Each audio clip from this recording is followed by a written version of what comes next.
பல்லாயிரம் ஆண்டுகளுக்கு முன்பு அசுர குலத்தை சேர்ந்த ராவணன் தனது தாய் கைகசியின் விருப்பத்திற்காக இழந்த தனது முன்னோர்களின் ராஜ்யமான இலங்கையை மீட்டெடுக்க சபதம் பூண்டார்.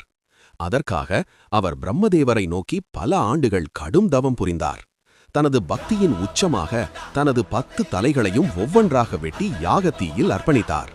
அவரது உறுதியைக் கண்டு வியந்த பிரம்மா அவருக்கு பேரறிவையும் தேவர்களாலும் அசுரர்களாலும் வெல்ல முடியாத அசாத்திய வலிமையையும் வரமாக அளித்தார்.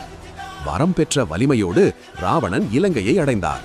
அப்போது இலங்கையை ஆட்சி செய்த அவரது அண்ணன் குபேரனிடம், இந்த மண் அசுரர்களுக்கு சொந்தமானது, இதை எங்களுக்கே திருப்பித்தா என்று உரிமை கோரினார்.